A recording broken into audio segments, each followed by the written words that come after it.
So we're going to talk about today, a lot of people, when we get phone calls inquiring about midwifery care, when to start care, whether they should start care, a big question that comes up is, well, I want to get in right away. I'm 6 weeks pregnant, and the last time when I was with an OB, or my sister told me, or my mother told me that I have to start with an OB right away. What do you think? How fast can I get in? And what about all the testing that they do in the beginning? And I don't want to miss anything. I want to make sure that I get all the tests that I can do in the doctor's office. That question comes up a lot.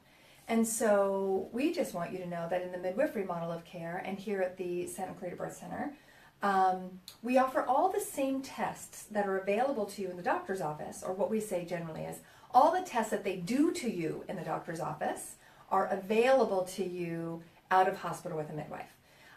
So using some language there, paying attention to the language there, we will never do anything to you without your permission. We will never touch your body without your permission. And we always talk about all the tests that are available prior to the visit where you need the test done. Right? We talk a lot during these podcasts about informed decision making. So a lot of people are really anxious when they first find out that they're pregnant, and they want to confirm that they're pregnant. So one way to confirm that you're pregnant is A, have you gotten your period? No? Oh, then you're probably pregnant. Do you feel pregnant? Yeah? Well, then you're probably pregnant. Those are two big indicators that you are indeed pregnant. Did you pee on a stick and it said yes? Guess what? You're pregnant. So we know that you're pregnant, generally, with 3 of those things. So in the medical model of care, most obstetricians will say, come in for a 6-week appointment, pee in a cup, we'll confirm that you're pregnant. Okay, it's the same pee that you're doing at home. So you don't really need to do that appointment. The next thing they often say is come in and you get what's called a transvaginal ultrasound. But nobody really, for a first-time mom, when you go to the doctor and they say that they're going to do an ultrasound to confirm that you're pregnant, we don't realize that they're sticking this big giant wand inside of our vagina. I remember the first time I was pregnant, and I was super excited to go and find out, if I was still pregnant, and I think I'm pregnant. And then they took out the big giant wand, and I was like, whoa, what? Wait a minute. I didn't know that was like a thing that had to happen. But in order for us, or in order for someone to see that you are pregnant that early, right, because the uterus is super small in the beginning, and it lives inside that pelvic cavity, right, behind your pubic bone. So you can't see the uterus through the bone. Well, you can't hear the baby's heartbeat. Sorry about that. You can't hear the baby's heartbeat externally through your pubic bone, because the device, right, that ultrasound technology doesn't go through bone. So if you were to come to our office at 6 weeks, 8 weeks, 9 weeks, we can't hear the heartbeat because we can't get through the bone, and that's where your uterus is still living. So the only way to confirm diagnostically that you are indeed pregnant is by doing this transvaginal ultrasound. So this wand goes in and it goes right up against the cervix, and it can see inside the uterus, right? And it can see a sac. Okay, so they say, yes, you're pregnant. Oh, I feel so much better. Well, come back in 2 weeks and we'll see your heart rate. Okay, so you go back again, and they do that thing again, and there's a heartbeat. And then you go back again 2 weeks after that, and you confirm that the heartbeat is still there, and now you're usually about 10 to 11 weeks, and that heartbeat is still there. And at this point, if you're in the medical model of care, you've probably already done 2 to 3 ultrasounds, which is quite a bit of ultrasounds. The way we talk about it here is that, okay, you haven't had a period, you feel sick, and you peed on a stick and it's positive. So we know that you're pregnant. What are we going to learn when we do these early ultrasounds? What are we going to learn, and how is it going to help us move forward, right? That's always the key question in the midwifery model of care. What are we going to do with this information, and how does it help us move forward? If there's nothing I can do with this information, why am I doing this test? So we want to mitigate, we want to reduce the number of tests done. We certainly want to reduce the number of ultrasounds done, because there really are no long-term studies on multiple ultrasounds. And we do know that there's no evidence to support multiple ultrasounds. So going back to this series of early ultrasounds when you're in the medical model of care. So there is a sac. Okay, well, we knew there was a sac because you haven't had your period, your P test is positive, and you feel pregnant.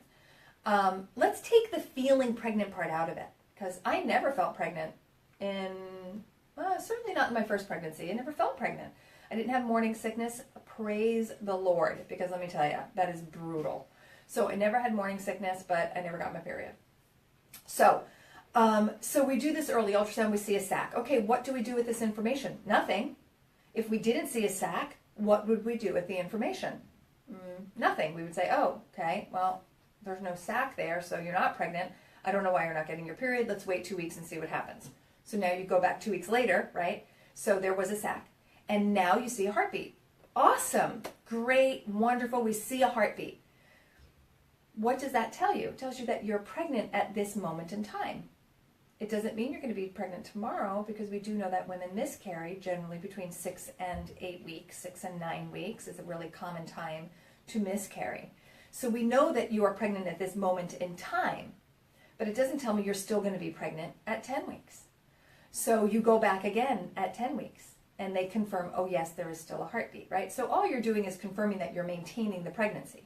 Now, what do we do if we find out at 8 weeks that there is no heartbeat? What do we do with this information? Well, you're going to be offered at this point some procedures. You could go in and remove what they call products of conception, right? You've miscarried, the baby didn't thrive. So we have to go in and, well, we don't have to do anything, actually. The options are go in and let's remove whatever's in the uterus, called a DNC. Really can be really traumatizing. And so these are the things we want you to think about is, okay, so if there's no heartbeat, what are we going to do? Well, we generally recommend don't do anything. Your body will spontaneously bleed, and it might not be convenient. It might happen at any point. You could be at church and you could start to hemorrhage. No. Take that back. You're not going to hemorrhage. 99.999%. You will not hemorrhage, but you will start to bleed. Okay? So many women don't like the uncertainty of when they might bleed, so then they want to do some kind of planned procedure where they can just go in and that's fine if that's what you want to do. You can go in and say, okay, the baby isn't thriving, so there's no heartbeat, so I just want to go in and get this done. I don't want to have to think about it.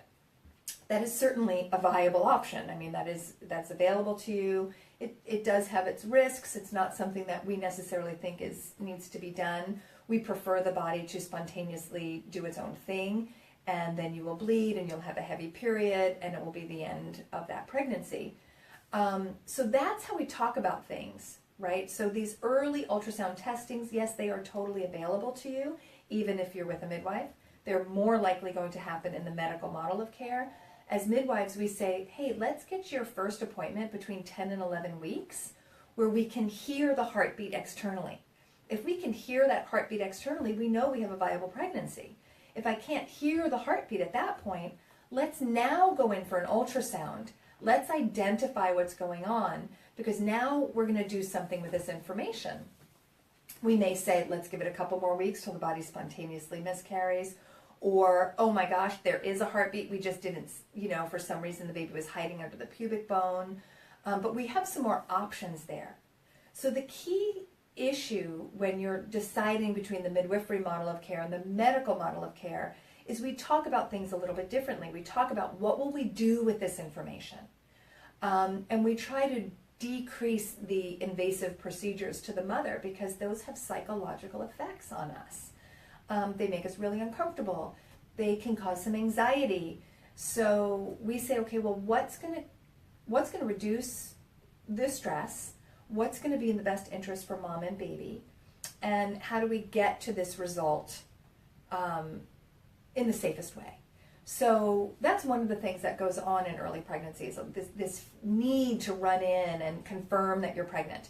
Peeing on a stick is pretty darn reliable fact that you're pregnant. breast sensitivity and nausea and tiredness. Those are all indicators that you are still pregnant. And so we encourage moms, just hold tight. You know, there's nothing we're going to do with this early testing. Just chill, and we're going to hear the heartbeat. And then beyond that, right, those are the first tests that you do before the 10-week mark. And then you get to be 10 weeks to 13 weeks and 6 days. And there's what's called the quad test or the California full prenatal screening. It used to be called the AFP back in the day.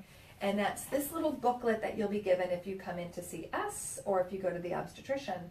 And this is a state test that checks for chromosomal abnormalities.